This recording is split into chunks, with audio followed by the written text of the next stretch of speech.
Back home there in England. This is Douglas talking to you from faraway Korea. I hope you're all going to sit back for a few moments and relax and listen to what myself and Jane and the boys have got to say over the next hour and a half. In fact, from some of the letters and from the tape recording that we had from you, it sounds as if you could all do with a bit of relaxation. Sounds as if Mum, from what she said, is constantly busy at the kitchen stove preparing all her things for the freezer, and Dad's been doing his best up on the allotment, and Judith and Andy sounds as if they've been extremely busy, what with laying the lawn and painting the outside of the house and building walls. I should imagine they'll be really fagged out. Ellen also, I know Ellen's always busy doing things for the freezer, making jam and all kinds of things, and certainly with 3 young children round her feet, it's enough to tire anybody out. So as I say,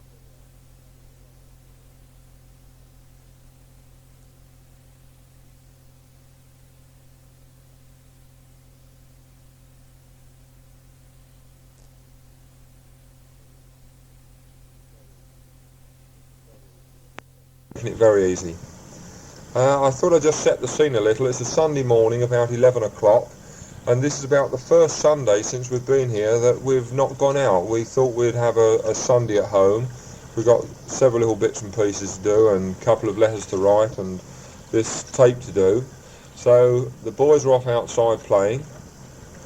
It's a lovely day outside, bright blue sky and bright sunshine, and in fact every day has been like that for about the last month now. We're well into the Korean autumn, and this seems to be the weather that we're in for now, right through to November. It certainly makes all that hot, humid summer heat well worth waiting for, and it really is grand. Shirt sleeve weather during the day for the middle of October. It's really smashing. I'd also like to take the opportunity of saying hello to any of our friends who are listening. Thank them for the letters they've sent us. It's very nice keeping in touch with everybody back home. I suppose, as well as talking about putting their feet up, I suppose all our farmer friends by now will have their harvest and their ploughing done, and they'll have their feet up, be sitting there counting all their money they've made with the harvest and deciding what car they're going to buy next. Ha ha. I'm sure they know I'm only joking.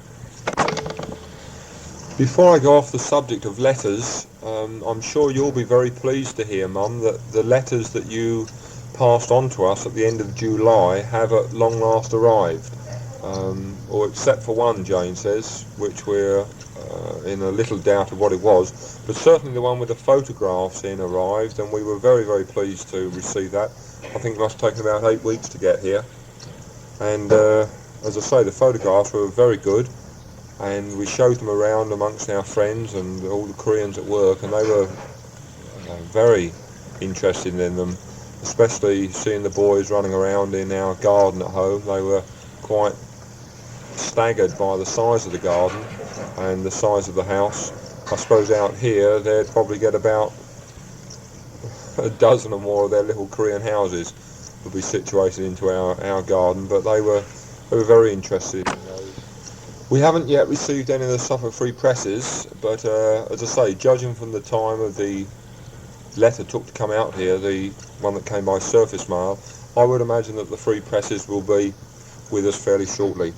But we are able to keep in touch with what goes on in the UK quite a reasonable bit, as well as the letters and things that we get out here. We've had several visitors coming out from the UK, and we can also get the British World Service on the shortwave each morning, and there's quite a lot of interference and buzzing and Morse code going on, but it keeps us in touch with the main events. And of course we get quite a few newspapers out here, English newspapers that people bring out, and there's also an English speaking newspaper, the Korean Herald, and any significant events we have seen there.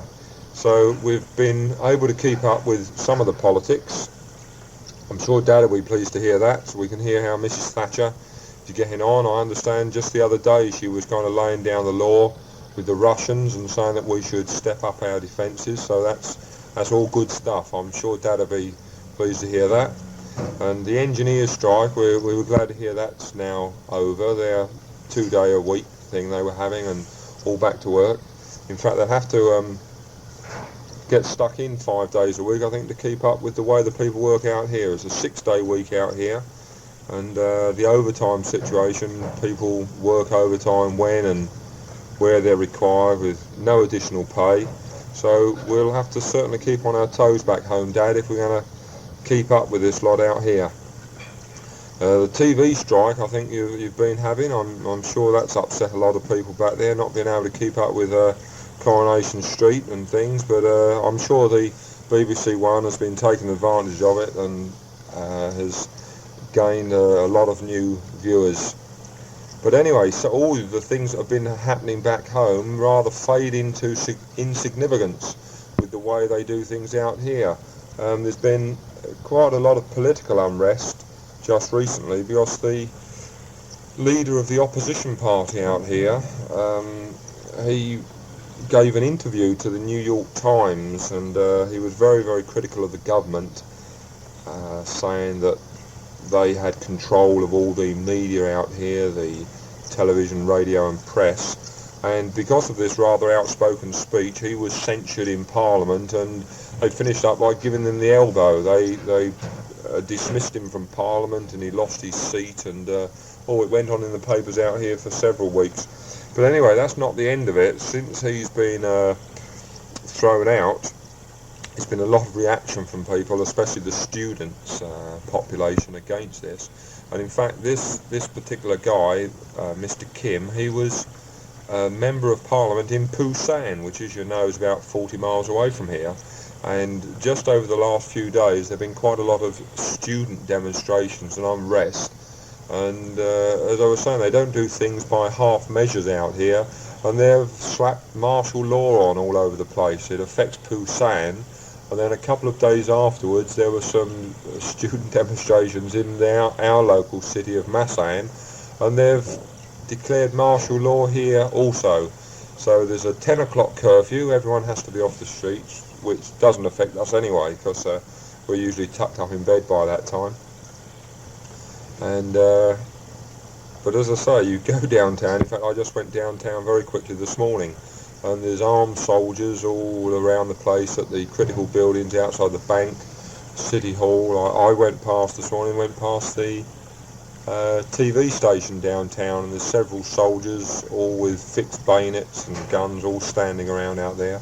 And yesterday we were over Busan, and in some of the big squares in the town, I suppose the kind of places where meetings and demonstrations are likely to start from, there were soldiers by the score, as I say, all wielding guns and batons, and there were quite a lot of tanks and armoured personnel carriers to be seen dotted around the street.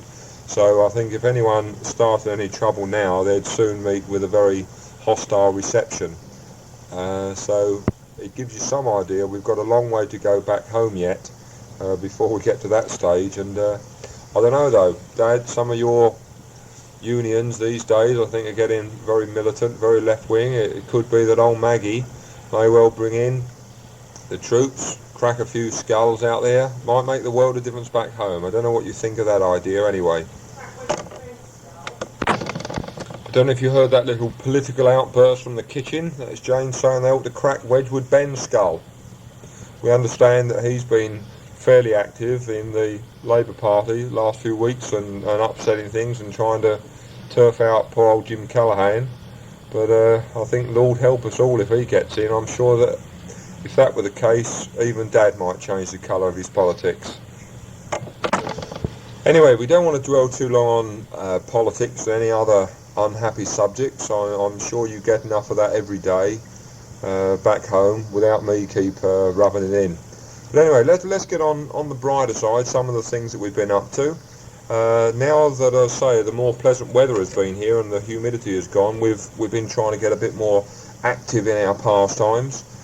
Jane hasn't been able to find anywhere to play netball yet, but what we have done is that last Sunday we were down the Navy base, and they have a very, very nice tennis court down there, and you can book out all the equipment for any of the sporting activities on the base from what they call their special services centre. So I booked out a couple of tennis rackets and some balls, and off we trotted down to the tennis court. Now, the only time I've ever seen Jane play any kind of racket game before was when I've taken her down and had a go at playing squash. And then I just stood around for 20 minutes just waiting for her to try to make contact with the ball with the racket. So in all honesty, when we headed for the tennis court, I wasn't looking forward to having too much of an energetic afternoon. But much to my surprise, I think Jane must be a potential Chrissy Evett. She really took me by surprise, and she was playing some really good shots there, had me running all around the court, and it was very surprising. And I'm sure that if we persevere with that, Jane will become quite an accomplished tennis player. So Jane, if you're listening, if your tennis court's coming along well now, you better watch out, because by the time Jane comes back, she'll probably have you running all around there. But the boys enjoyed it very much as well. They were down there and they were two very energetic and very enthusiastic ball boys, running all around the court, getting in the way most of the time, but all in all we enjoyed it very much. And while we were down there also, we noticed they've installed a little kind of crazy golf course right next to the tennis court, and I think when we go down there next we'll have to go have a go on that, and I'm sure the boys will enjoy that also. Now, another thing that I'm very, very pleased about is that a few weeks ago I learned that down at the Navy base they'd got a handball court. This is an indoor ball game that they play on a court very, very similar to a squash court. And in talking to some of the Americans down there, I also learned that as well as handball, they could play a game on this court called racquetball. Now, when I investigated what racquetball was all about, it's as near as you'll get to squash. It's played with a slightly different size racket, different size ball. It's a larger ball and very, very, very bouncy. But the idea of the game is very similar to squash. Two people play the game, you hit the ball around the court, and it's very energetic. And I've been down there about 3 times now playing that, and I'm going to make that a regular weekly feature. So you can imagine I'm really thrilled to pieces with that. And next to the racquetball court, they've got a lovely gymnasium. And after a game of racquetball, you can go in there in the gym, have a lovely shower, and would you believe it, as part of the shower complex, they've also got a nice Turkish bath steam room. So you can imagine I'm really in my element. A game of racquetball in there, have a nice Turkish bath and a shower. The only thing that's missing is a nice Korean girl in there to give me a nice massage after the after the Turkish bath. But Jane does her best when I get back home anyway. Well, while I've been talking, Jane's finished her coffee and she's gone back in the kitchen and she's been arranging some flowers that I bought her this morning. I mentioned that I'd been downtown, and while I was down there I bought a nice big bunch of flowers. So Jane's really getting the special treatment out here. She gets a big bunch of flowers from me every week. The fact that they're very cheap is nothing to do with it whatsoever. It's a sign of my affection and all the things that she does for me. I buy a nice bunch of flowers whenever I get the chance. But anyway, she's almost finished those now, and I know that she's dying to come in here and say a few words. So I'll sign off for a few minutes and Jane will be in, and she's got a few things she'd like to say as well. Hi there everybody. Well, I don't know about dying to get to this tape. After hearing my voice recorded last time, I thought it sounded pretty terrible. I don't mind looking like Twiggy, but sounding like her, well, I think that's just too much for anybody. Anyway, as Douglas said, we have decided to stay at home this Sunday, and since we've been here, this is the first Sunday that we have stayed at home. But we have plenty of things to prepare for. We wanted to get this tape finished, and we also wanted to get some sort of Halloween costume sorted out for Benjamin, as they have a big celebration next week at his base school. In America they call it trick or treat, which entails the children getting dressed up in all various kinds of horrible looking creatures or just ordinary animals and going around and knocking on people's houses, whereupon if they are not given a sweet, the children then decide to play a trick on that particular person. So they usually end up with a lot of sweets. Anyway, Benjamin and Samuel are very much looking forward to that. So October the 31st, this is how they will be spending their evening. Another Americanism, this one is not particularly pleasant to us, is chewing gum. Benjamin and Samuel seem to have caught on to it very, very quickly, and we find chewing gum everywhere. I found it all in my washing machine, all on bits of underwear. So we're hoping we can get them out of the habit. Samuel is doing exceptionally well on his bicycle.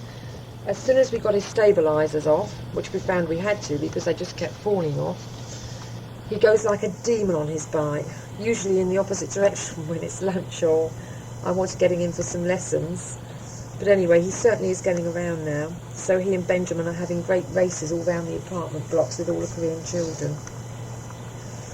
Yesterday we went to Busan, just our second visit to the second largest capital in Korea since we have been here. The weather is getting that much nicer now that we feel that we can go traipsing about without getting too hot and uncomfortable. We went to what they call the export market, and I was absolutely amazed at all the different vegetables one could get there. So far we have just been living on carrots and greens all the time because the choice is pretty poor here, just locally. But in Busan they had every conceivable vegetable that we've been used to at home. We have brought simply loads home with us. We are going to now have some beautiful salads next week. And today, instead of having the usual greens and carrots, I reckon it will be meat and about 6 vegetables. We bought some beautiful mushrooms, and there were lovely radishes and cucumbers and lettuce and celery. Really incredible. So, although I only have a little freezer compartment, we have crammed it full with just French beans and cauliflowers, which should last us for about 2 or 3 weeks. But I'm glad I haven't got my big freezer, otherwise I'd be spending all my time freezing.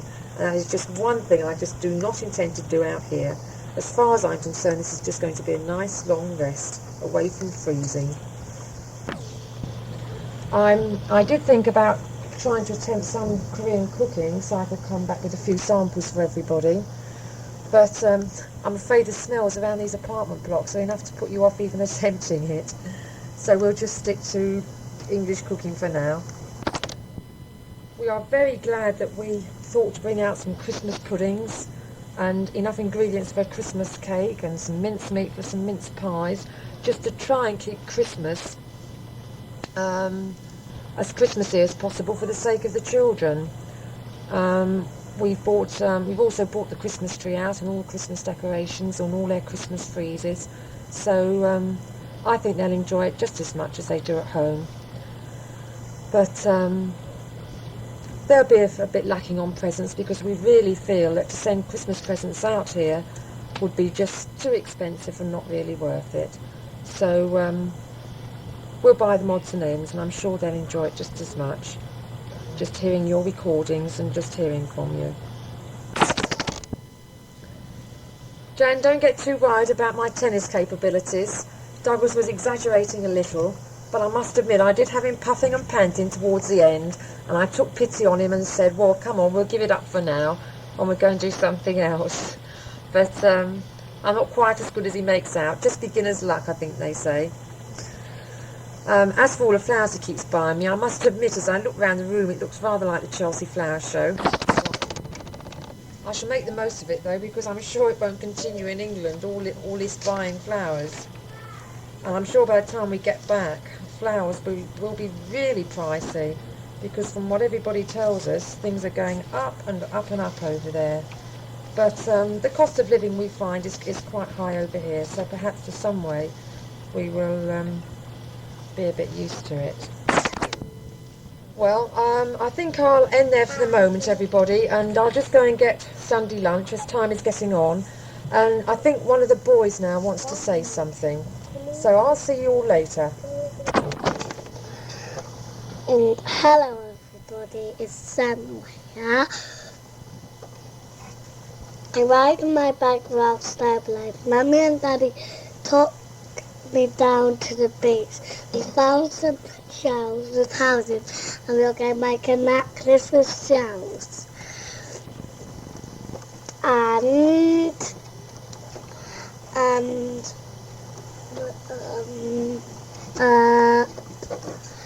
what should I say? Dad, what should I say? Well, what have you said so far? What have you told everybody? I don't know. You How forgot? to say. Well, I think I heard you telling them about riding your bike without stabilisers Yes. and going to the beach. Yes. Mommy and Daddy took me to the beach, they said. Tell them about Sunday school.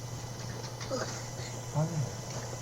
We went to Sunday school. It's Sunday school because it only starts at Sundays.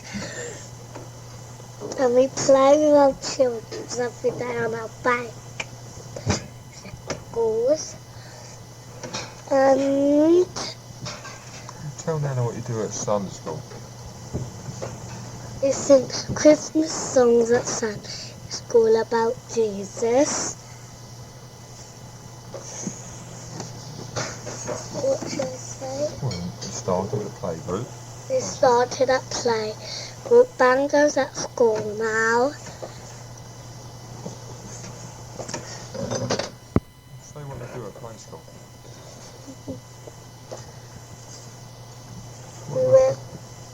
What are the things you do on play school? Yes, what do you do there? We work at play school. We make things to bring home. Bam brought something home with air in that you had to blow in. And what should I say? What have you brought home Shells. from play school? What have you brought home?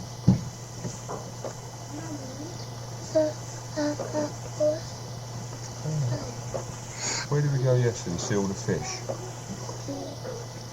Down at the river. Where did we see all of it? Where did we see all of the fish? At the fish market yesterday. Come on. We seen all the fish at the fish market. No one. Well, I think Sammy was suffering from a bit of stage fright there, but I'm sure that later on he'll be much improved and he's got a little song to sing for you, so after lunch when he's got a full tummy he'll probably be a lot better. But Ben's here now and I think Ben's going to say hello and he wants to read you a bit from a book, so I'll go away for a couple of minutes and leave you with Benjamin. Here, Ben. Hello everybody, there's Benjamin here now. He just wants to read a story now. I'm just going to read you page 33 in my reading book. Come on, run, son Simon. I will catch him. Come on, look, I can catch Spot. Run. Good dog, run. Spot is running round the pond. Spot can see a puppy. It is a little soft puppy. He is going to play with it. The puppy is running away. He does not like Spot. Spot is too big. Well, we're all back again after lunch, and that was Ben just giving you a little example of his reading, and I think you'll all agree he's making very good progress so far. Well, as I say, we've just had lunch. We had a really super lunch today. We had pork chops, and Jane did those with a nice onion gravy, fried tomato, mushrooms, had some really delicious mushrooms from the market, and applesauce.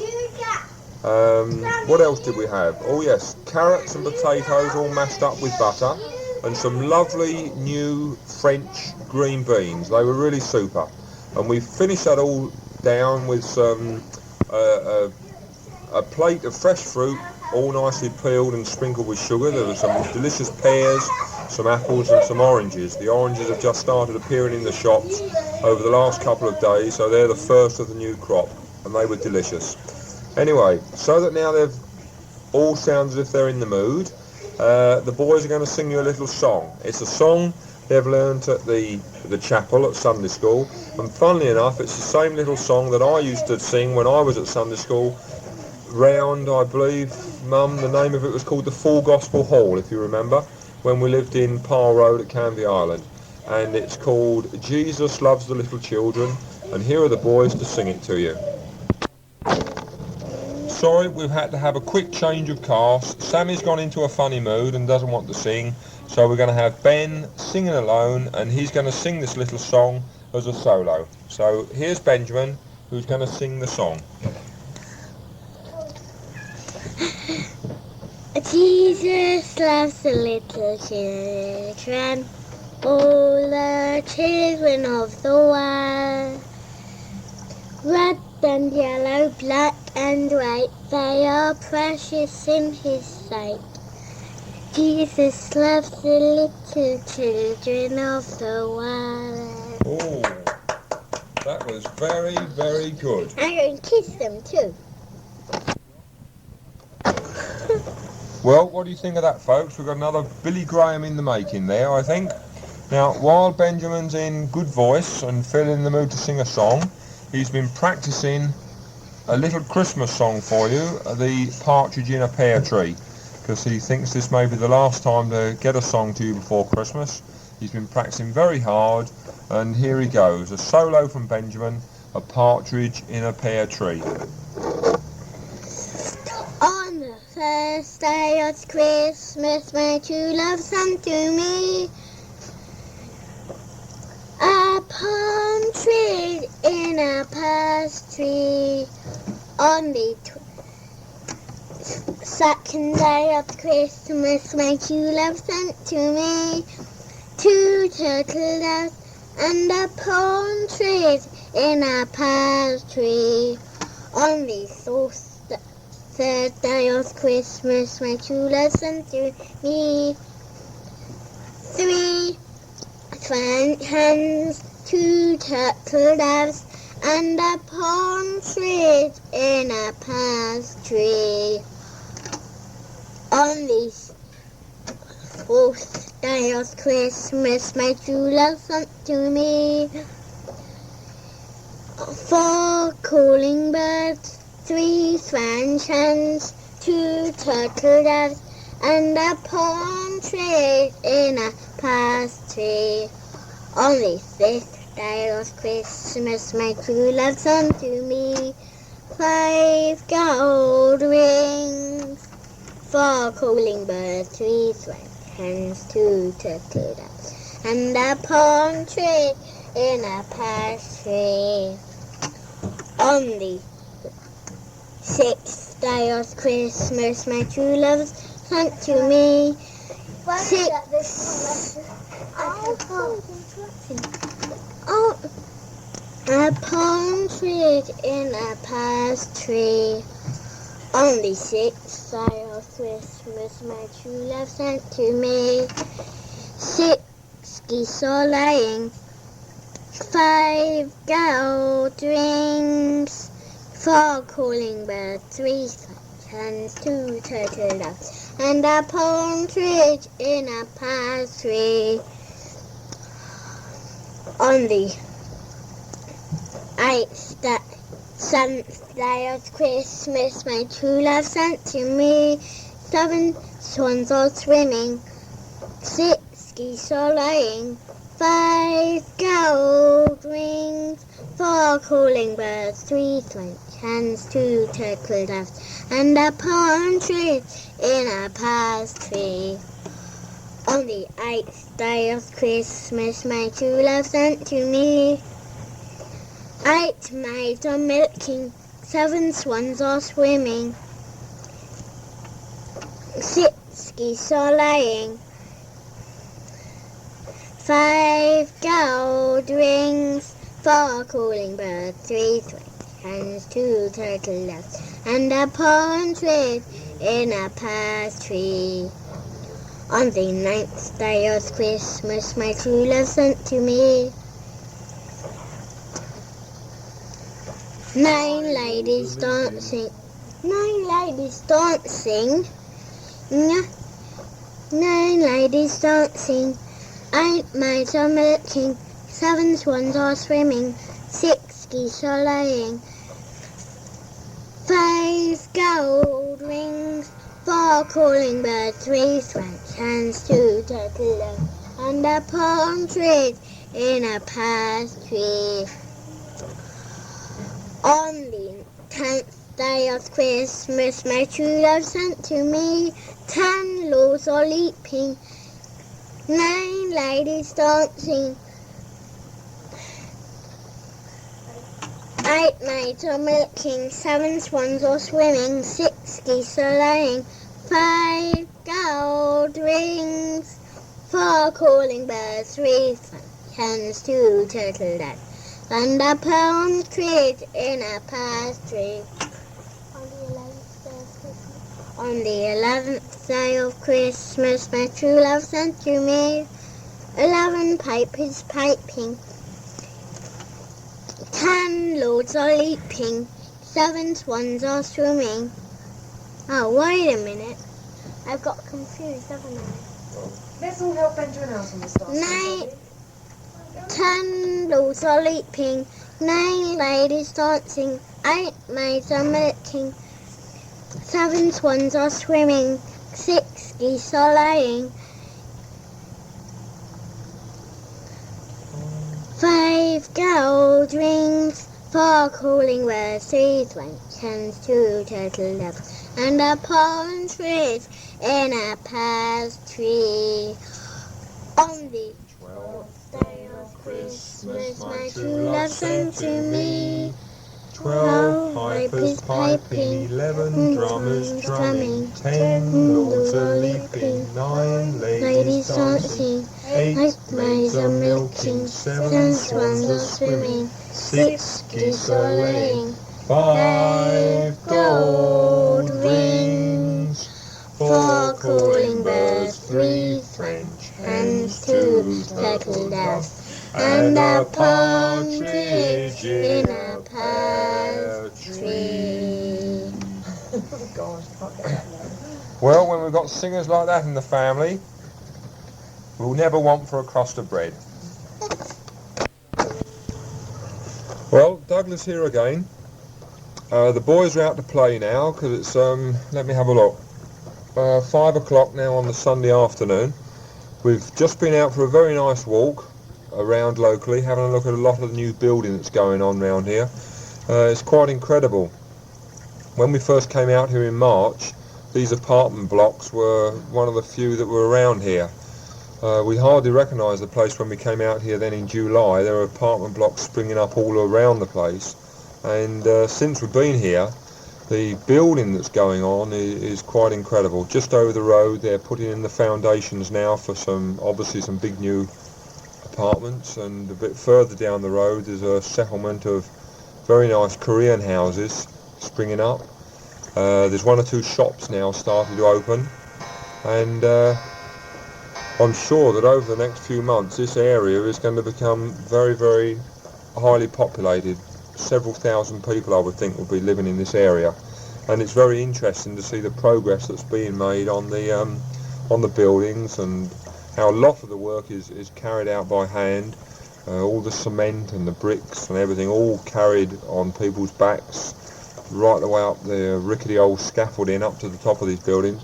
When I say rickety old scaffolding, I really do mean that. All the scaffolding is made of wood. It's very rarely that you see any steel scaffolding out here, and the whole thing looks very precarious while they're building, but I must say they do make a very good job of their buildings, and certainly externally the finishes are really superb. A lot of tiles and fancy work, and it really does look good. But as I say, we've just been out for a nice walk. The boys have gone off out to play. Jane's just about to prepare tea, so I thought I'd come and have another little chat with you for a while. Funnily enough, just as we came in from a walk, we were approached by a young Korean girl who spoke to us in English, and she was explaining to us that her husband was English and would like to meet us. So she took us up to their apartment, which happened to be in the same block as ours, and it seems he's an Englishman, been working out here for just over a year. He's got married to this Korean girl while he's been out here, and they've just moved into our apartment block earlier this week. So we've got another Englishman out here now in these apartments. That makes 3, and that's very handy to have on tap. I think Jane had a little twinkle in her eye, thinks that we might have a potential babysitter there with the young Korean wife. She seems very nice indeed. Anyway, a little bit of information. I don't think we've said much about the holiday that we had recently. I think a couple of weeks ago the Koreans had a 1 week where there were 3 national holidays all within the same week, the Monday, Wednesday and Friday.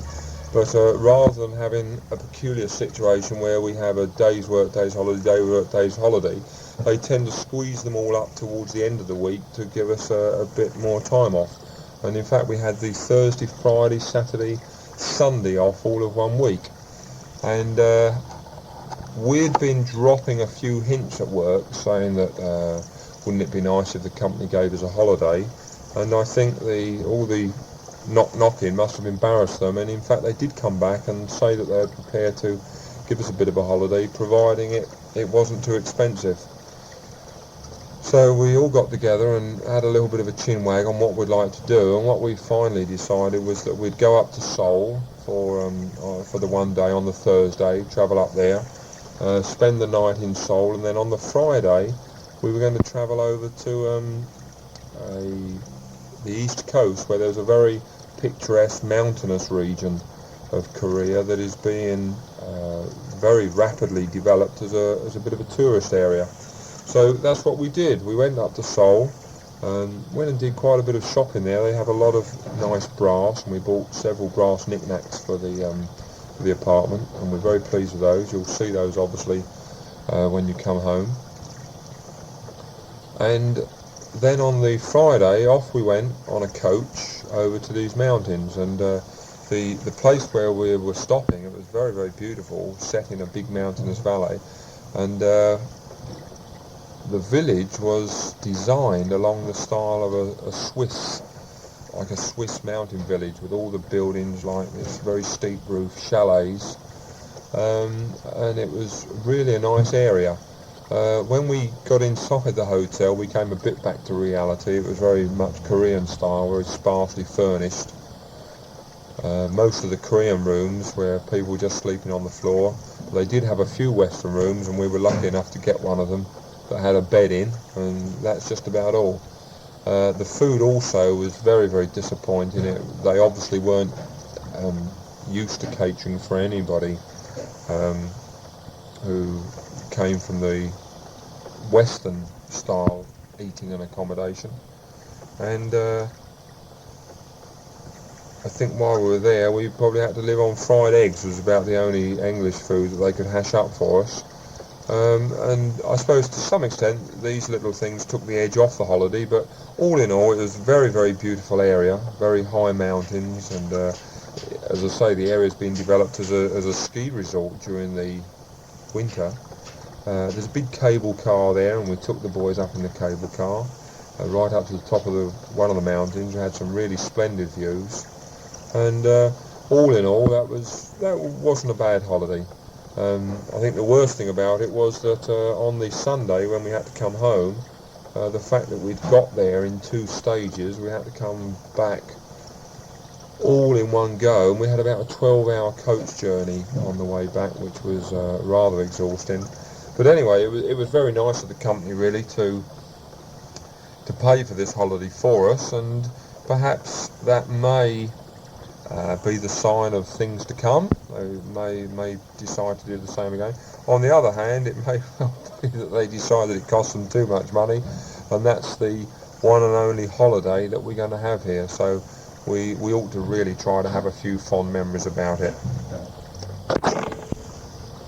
Well, something else that you may be interested in is how the place is coming along since the devastation that was brought about by the typhoons that we've told you about. I believe we described fairly fully in our letters the extent of the devastation. The road nearby leading to Ben's school was all washed away. There was landslides all down the mountains with trees and houses washed away and mud washed down everywhere, and it really was a bit of a state the place was in. Well, if you could see it now, it's an absolute transformation. They've been working steadily on trying to restore the whole place back the way it was before. After the initial job of getting the communications and everything going, where they brought troops and everything in for that, but since then, every day and especially at weekends, there are hundreds and hundreds of people all turn out and all along the road, and they're trying to put everything back the way it was before. And I literally do mean that. Every stone, every blade of grass, every tree that was damaged and was swept away is being meticulously put back in place again, and they're really making a wonderful job of it. And it's amazing what can be accomplished when you've got enough pair of hands to be able to turn out and do the job. It's quite incredible, and I would think that probably by the end of the year it would be impossible to tell that there was any problem at all, which is really quite incredible. Another thing which is fascinating to see, where you get a lot of manpower involved, is the harvest out here. I think you probably remember me telling you earlier on about the paddy fields all flooded and people planting the hand by rice. Well, obviously now as the years moved on, the rice has all grown and turned to yellow, and the harvest is now in full swing.